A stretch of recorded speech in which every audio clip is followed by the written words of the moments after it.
le présenter à ma façon. Donc moi c'est simple. Ce que j'ai appelé l'attention consciente. Je vous le présente quand même en avant, parce que sans ça, rien de ce que je peux dire n'a aucun intérêt, enfin pas plus que n'importe qui d'autre, donc ça reste juste voilà, du conceptuel, qui est très bien, mais qui est que du conceptuel. Donc c'est simplement, à un moment donné, je me suis rendu compte que j'ai eu un moment de stop, et là j'ai vu que l'attention partait tout le temps, à la moindre sollicitation, interne, externe.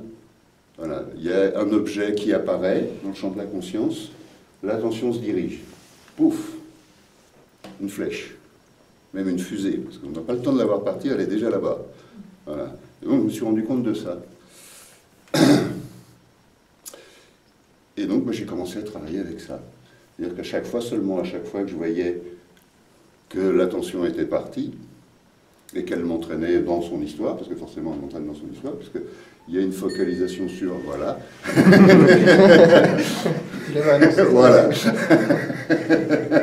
Il le fallait. Ça fait partie du rituel.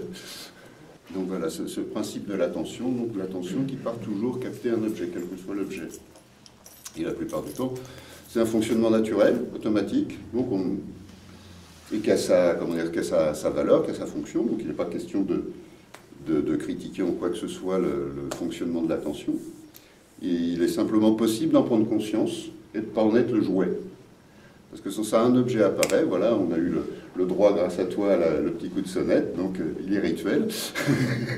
Et donc forcément, l'attention, pouf, elle part là-bas, automatiquement. La porte s'ouvre, tout le monde va tourner la tête plus ou moins. Voilà, c'est normal, c'est fonctionnel. Voilà. Alors, et la plupart du temps, c'est ce qui se passe tout le temps quand on pense, quand on fonctionne dans la vie. Sans même se rendre compte, voilà, l'attention, elle est partie là-bas. Alors, la plupart du temps, c'est plutôt fonctionnel, ça n'a pas d'inconvénient. Sauf quand l'attention va commencer à se focaliser, par exemple, sur des pensées, et que ces pensées vont devenir une espèce d'imprégnation comme ça, un peu encombrante, voire dérangeante, voire pénible. Ça marche, c'est la même chose avec les sensations corporelles, hein, ça fait la même fonction. Donc, et c'est un avertisseur, basiquement, c'est un avertisseur, ça nous avertit il se passe quelque chose. Mais c'est toujours, j'insiste, un objet de pensée, un objet d'émotion, un objet de sensation, un objet phénoménal, c'est toujours un objet. L'attention va toujours aller sur un objet. J'insiste, lourdement. Voilà. Et donc, on fonctionne comme ça. Naturellement, oui, mais normalement. Voilà. Jusqu'au moment où, éventuellement, des fois, on est pris par cette attention qui est toujours une focalisation, toujours une pointe. Donc on se retrouve avec la flèche fichée dans la cible à l'autre bout de la salle. Et on n'est plus ici. Voilà. On est devenu le jouet inconscient, pas la victime, mais le jouet simplement, il ne faut pas victimiser ça, du principe de fonctionnement de l'attention, qui prend que des objets. Et donc moi, quand j'ai pris conscience de ça, c'est parce qu'à ce moment-là, j'étais dans une qualité de présence qui n'était pas focalisée sur le moindre objet. Et donc ça m'a permis de le voir façon de figure, de langage, hein, je ne l'ai pas vu strictement, mais je me suis rendu compte que, ouf, ça part. Et donc je me suis amusé à travailler avec ce principe. Donc l'attention était partie, donc je dis ok, je suis parti là-bas. Techniquement, je suis toujours ici, mais je suis énergétiquement beaucoup plus là-bas qu'ici. Donc j'ai commencé à travailler, à tirer ce que j'appelle un fil, voilà. En gardant ok, je suis focalisé là-bas, je prends un fil et je tire un tout petit fil de rien du tout pour me réactualiser exactement où je suis physiquement. Donc le corps, c'est le support. On est tous incarnés, plus ou moins, plus ou moins heureusement. Mais voilà, donc ça nous géolocalise. Le corps est toujours notre point de référence. Et c'est super, on l'a avec nous, donc on n'a pas besoin d'aller le chercher ailleurs. Le tout, c'est de l'actualiser. Donc ce petit fil. Et là, jusqu'au moment où, oui, ça s'actualise ici. Et là, je reprends quelque part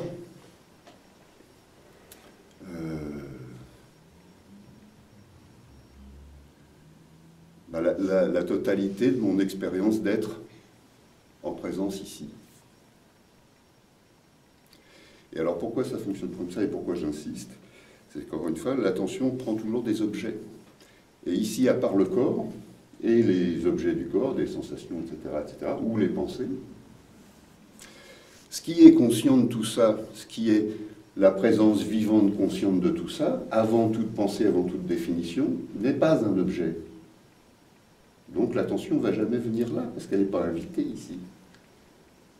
Elle n'est jamais invitée ici, sauf en cas de béatitude soudaine, quelles que soient les circonstances. Ça peut être un coucher de soleil, ou voilà, un parfum qui d'un coup nous arrête. Voilà, les arrêts, les moments d'arrêt, où on n'est plus en train de se définir, ni de définir le monde. Voilà, donc on n'est plus perdu dans les objets, dans les déploiements des objets du monde. Et de notre monde aussi, c'est le même. Voilà, donc c'est le moment d'arrêt, voilà. Là, on est là, et on est dans la jouissance de l'être, que nous sommes, qu'on a toujours été, qu'on sera toujours. Voilà. Le truc, c'est comme on est tous des joueurs, on s'est inventé tous, donc on a rajouté des tas d'objets. Je suis un garçon, je suis une fille, je suis beau, je suis pas beau, je suis intelligent, je suis pas intelligent, je suis beau, enfin tout ce qu'on peut. Donc on s'est perdu dans les objets, on s'est objectifié. Alors que l'être ici, donc je parle bien de l'être de la conscience ici, la conscience étante, c'est pas un objet, il n'y a aucun objet ici. C'est le réceptacle de tous les objets, la conscience, on peut dire. Enfin, on peut lui donner beaucoup de noms, le soi, ou ce qu'on veut. Ce qui fait sens pour chacun. Donc, alors voilà, ça c'est clair aussi, je fais un petit rappel. Aucun des mots que j'utilise n'a valeur de référence. Hein. Aucun. Donc à vous de voir s'il y a une résonance qui peut s'actualiser, qui peut faire sens, dire, ah, est-ce que si j'actualise, est-ce que je peux, voilà. C'est un peu, moi je vous propose quelque chose d'un peu ludique, c'est de faire l'expérience, quoi. C'est pas juste de m'écouter parce que ça sert à rien. Est-ce que je peux actualiser cette histoire? Est-ce que ça fait quelque chose en moi? Pas dans l'idée de, oui, c'est des bêtises qui racontent, tout le monde le dit, enfin, on le dit autrement, voilà.